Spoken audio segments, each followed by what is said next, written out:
Hey everybody out there in Tankland, welcome back to another World of Tanks commentary with me, Syndex, your host, but you can call me Andy.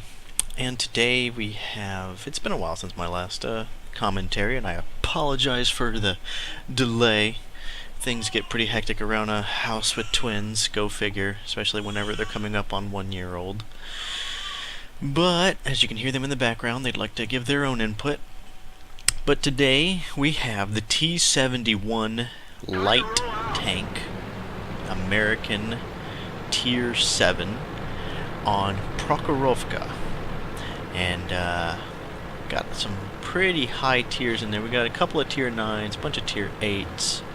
And this is actually going to be somewhat potentially a boring replay if you're not a big fan of light tanks scouting. Passive scouting, because that's what I'm going to be doing, and I'm going to be showing you what passive scouting can do. This is one of my best examples I've ever had of passive scouting. So I go up to my favorite spot on Prokhorovka, up here in this bush.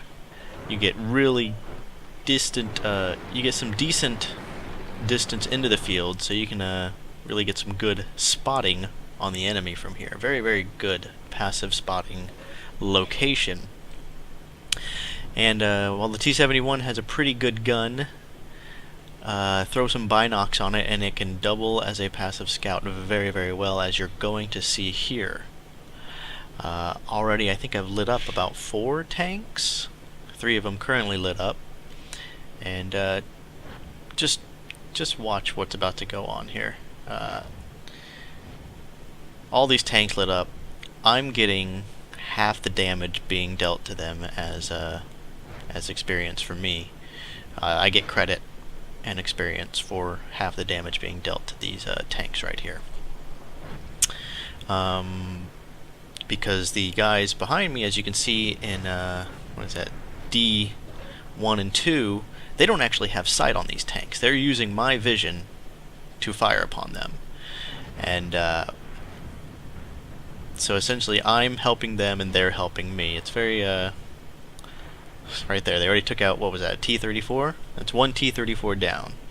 As you can see, I'm looking at the enemy light tank, just making sure he's not getting anywhere near to me. Jag Panther 2 gets set on fire, takes a lot of damage.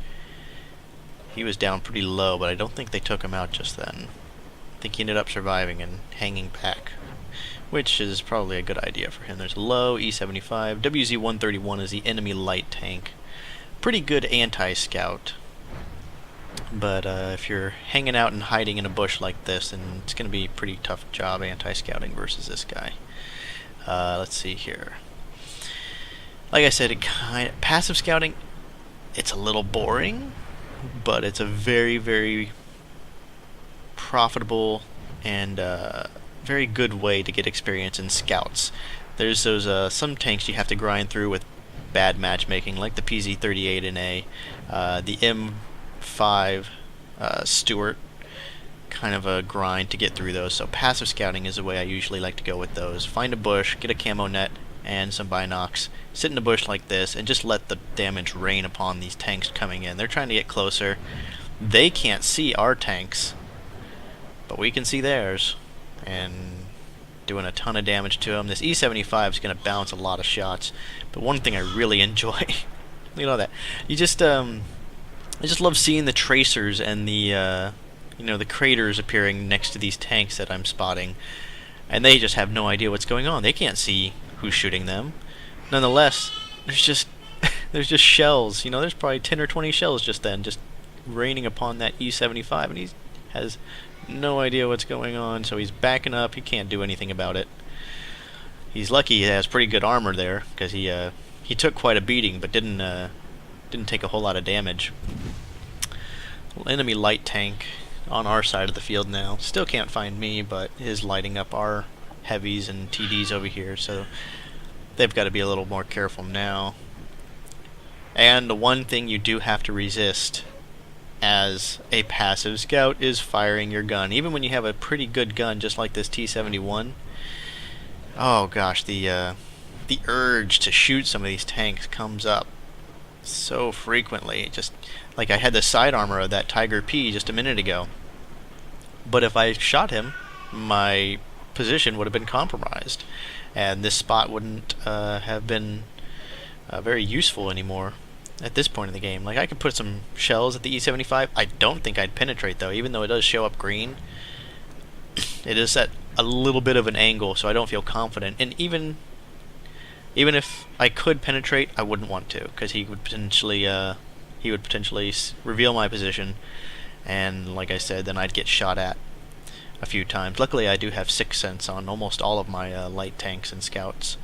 I think the only one I don't have it in is my WZ-132, who's, I think, just about to get it. I haven't quite gotten it on there yet. But 6th Sense and camo for the rest of your crew is every light tank I have. Every scout, higher tier light tank, that's the setup I go. 6th Sense on the commander first, camo on everybody else, because that light tank passive ability of having your full camo rating while on the move is just too good to pass up, and too good to not improve it. Still looking at this E75 here, I'm wishing, I guess he's just hiding behind that T34 Hulk, and I guess our team can't get onto him, or I think our team did go back a little bit because the east side of the map did need to fall back, because I think they kind of lost that side.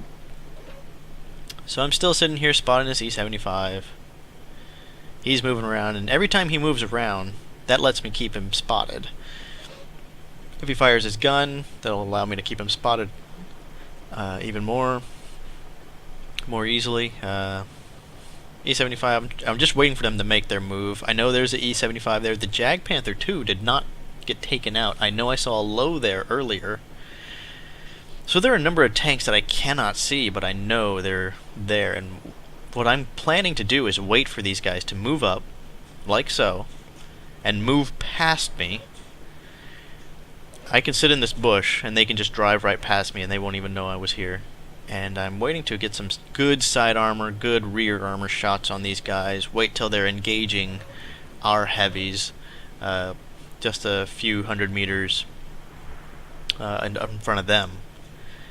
I'm sitting here requesting fire at this guy. I'm like, hey, this guy's getting closer and closer. Somebody needs to take a shot at him, or else I'm going to, and I really don't want to, because, like I said, I know that Jag Panther 2 is still around there, as well as the low, and who knows what else. So I have to keep my composure and not release any shells. Jag Panther 2, once again, I could potentially penetrate. His armor is slightly angled at me, so I do not want to fire. Luckily, our low takes him out. Now, E75, as you notice, is 332 meters away. I know he can't see me if I fire at him, so I do fire at him. His sight range plus my camo rating wouldn't equal enough to... he wouldn't be able to see me even if I fired at him. So that's why I did take a shot at him. As you can tell, 6th Sense did not pop up. So that's one thing Another thing you might want to try and figure out is figure out how good your camo rating is versus their sight range and their view range. So you could potentially, take pot shots at guys that are far enough away. In that case, like I said, I knew it wouldn't be possible for him to see me if I fired at him, but I didn't know if anybody else could have been in range of seeing me. So I was taking a slight risk there. Come upon the enemy artillery who's hanging back here, and that's one of your primary jobs also as a scout, is to find enemy artillery. Like I said, Jag Panther 2 and E75 were gone, so I was like, alright, well, essentially they just left their artillery alone, and as you can see, their artillery is complaining a little bit, friggin' teams. He didn't seem to be too upset about that, and, well, it's just, they had no idea where I was, so I don't think they had seen me all game up until then, so I think the Lorraine would technically get the detection bonus for this game. You don't see that too often, enemy artillery detecting tanks, maybe light tanks, so that are probably not too unusual. Pardon me. And doing a little circle tactic on this low here. The problem is I got 6 shots, I empty out into the low, and then I gotta reload, so I still gotta stay busy, stay on the exact opposite side of his tank, from his barrel. Just try and be, just like I said, just do not get in front of that barrel. If you have to, take one shot and continue circling around like this, because then he'll still need time to catch up with you, and you're going to go around faster than that tank than his barrel is. Like I said, I caught up to the barrel essentially. Then he backed up into a spot to where I could not get to his side armor, rear armor too well, so I run away with some evasive maneuvers and allow my team to finish him off. I knew artillery and our heavies and TDs over there were coming up to back me up, and they made quick work of him, but I did keep him busy for a minute there. It looks like they had a T20 left, and he is now gone, so that will be the end of the game. Let's take a look at the post-game report. 90,052 credits. What is this thing? A premium tank? 4,458 experience. That's with the double bonus for the first victory of the day. 6,347 damage upon detecting. 1,767 damage dealt. 1,486 experience with no modifiers, no medals. Didn't even get patrol duty, surprisingly, or scout. But once again, 83,528 credits profit. Look at that damage upon detection. That's what passive scouting can do when done properly. 6,347 damage upon detection. That's just insane. Once again, if you like the video, comment, hit that like button, subscribe. But until then, good luck and have fun.